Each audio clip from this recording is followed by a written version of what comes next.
Hello and welcome back. Today we're doing something a little bit different for our deep dive. Instead of a broad trend, we're really zooming in, getting almost microscopic on one specific piece of medical architecture. I like that, architecture. Yeah, we're looking at the blueprints for a procedure called vertical band gastroplasty. And all of our insights today are drawn directly from Dr. J.S. Raju's YouTube. And it's a fascinating choice, because looking at surgical anatomy is a lot like looking at an engineering schematic. Right. You stop seeing the body as this vague thing, and you start seeing, distinct mechanical problems that need mechanical solutions. That's exactly the vibe I got. We're not talking about pills or metabolic shifts today. We are talking about plumbing. Plumbing, yeah. Or maybe masonry. Yeah. Physically rebuilding a room in the house because the layout just isn't working anymore. Rebuilding is the perfect word. We are analyzing a procedure that's designed for obese patients. And the core philosophy is, it's fascinatingly simple. Which is? Yeah. If the storage tank is too big, you make it smaller. Okay, let's get the terminology straight before we start cutting, so to speak. Vertical band gastroplasty, VBG. It sounds pretty industrial. It's a very literal description of the architecture. Vertical is about the orientation of the staple line. Okay. Band refers to the piece of hardware they use to reinforce the outlet, and gastroplasty is just the medical term for reshaping the stomach. Right. And our source calls this a restrictive procedure. Now, that's a specific category in weight loss surgery, isn't it? It's not about malabsorption. Correct. And that is a vital distinction. Some surgeries, like a gastric bypass, they reroute your intestines so your body literally absorbs fewer calories. So that's a chemical and a physical thing. Exactly. But VDG, this is purely restrictive. It's a physics intervention. Meaning we're just dealing with volume capacity. Precisely. The logic here is that by physically restricting the space for food, you're restricting the calories. You just hit a hard limit. Yeah. The stomach is no longer this bottomless pit. It's a very tight compartment. I really want to get into the how of this because the mental image is pretty intense. We start with the normal anatomy. A normal stomach. Yep. Think of it as a muscular reservoir. It's designed to stretch. That's its whole job, really, to hold a big meal and slowly release it. It's a storage hopper. And the goal of VBG is to basically decommission most of that hopper. Decommission it without removing it. That's a key detail. We aren't, cutting out the stomach and throwing it away. We're just partitioning it. Okay, let's visualize this renovation. The first step mentioned in the source is creating a gastrotomy. Which is just surgical speak for cutting a hole in the stomach wall. That alone feels incredibly invasive. You're not just working on the stomach, you're like breaching the hull from the very start. You have to. To get the geometry right for this vertical pouch, you need access to both the front and the back walls to staple them together. So the gastrotomy is the entry point. It's the window the surgeon opens to do the interior work, yeah. So you open the window. Then you bring in the heavy machinery.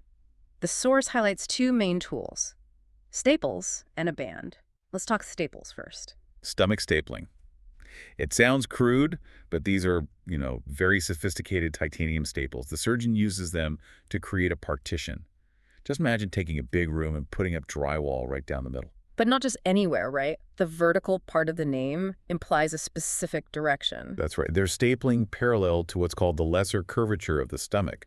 So the staples run alongside that inner curve, creating a very narrow channel. So you're turning a bag into a chute. A very, very narrow chute. And that's where the pouch comes from. The staples wall off the main part of the stomach, leaving just a small vertical pocket to catch the food. It's like a stomach within a stomach. The rest of the organ is still there. It's just sidelined. It's idle. Completely walled off. Food comes down and lands in this new tiny pouch.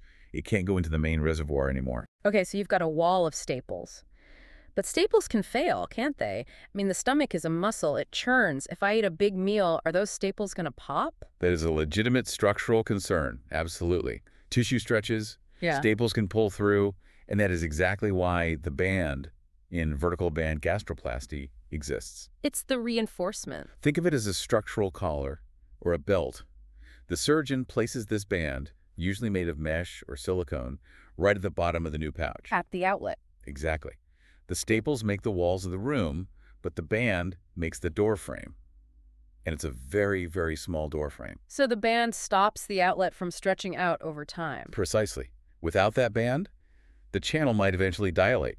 The patient could start eating more and more, and it would defeat the whole purpose. Right. The band provides a fixed, rigid diameter, It's the gatekeeper. a very strict gatekeeper. Let's stick with that band for a second because the source points out a detail that I think is crucial. It says the band is non-adjustable. That is a massive distinction. Yeah. I mean, later on in bariatric surgery, we got adjustable bands you could inflate or deflate. Right. But VBG uses a non-adjustable one. That sounds, I don't know, really high stakes. It is. It's a fixed geometry. The surgeon decides on the size of that outlet right there in the operating room, sets the band, and that's it. That is the size of the opening for, well, pretty much the rest of the patient's life. So there's no dialing it back if it's too tight or making it tighter if weight loss stalls. Not without going back in for another surgery, no. It's a static fix. That just requires a level of precision that's kind of terrifying. If you make that outlet too small, the patient can't eat anything, surely. And that's the risk of obstruction. Food backs up. It causes vomiting, pain. It's a plumbing blockage. But if it's too loose? If it's too loose, the food just slides right through and you don't get the weight loss. The surgeon has to hit this tiny Goldilocks zone with a piece of non-adjustable hardware. It really just emphasizes the mechanical nature of it all. I think people hear weight loss surgery and think it's some kind of magic bullet, but this is just, it's pure engineering. You're building a bottleneck. It's civil engineering inside the abdomen. You're literally managing flow rates. Okay, so let's walk through that flow rate. The patient sits down for a meal. They've got this new anatomy. What happens when they take a bite? Well, they swallow. Food goes down the esophagus, and it enters this new small pouch. And this is where the whole thing happens. Because the pouch is tiny, maybe the size of your thumb, it fills up almost instantly. So you're full after just a couple of bites. Immediately. The walls of that small pouch stretch, and that sends a powerful signal up the vagus nerve to the brain saying, I'm full. Even though the rest of the stomach, that big idle part, is completely empty? The brain doesn't care about the empty part. It only reacts to the pressure in the active pouch. So the patient feels physically stuffed after a tiny amount of food. And because of that band at the bottom, the food can't just dump out quickly. It has to squeeze through that narrow opening. Which forces the patient to eat slowly. If you eat too fast, the pouch overflows. It's like pouring a bucket of water into a tiny funnel. It'll just back up. It backs up. In the patient's case, that's regurgitation.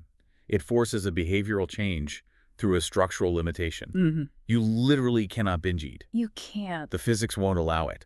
And that's why the source connects it all so linearly. The anatomy change restricts your input, that reduces calories, and that leads to weight loss. So if we zoom out again and look at the whole blueprint, we have the gastrotomy, the entry point, we have the vertical staples making the partition, and the band, which is the reinforced outlet. And the result is that small pouch. And that pouch is the entire engine of the weight loss.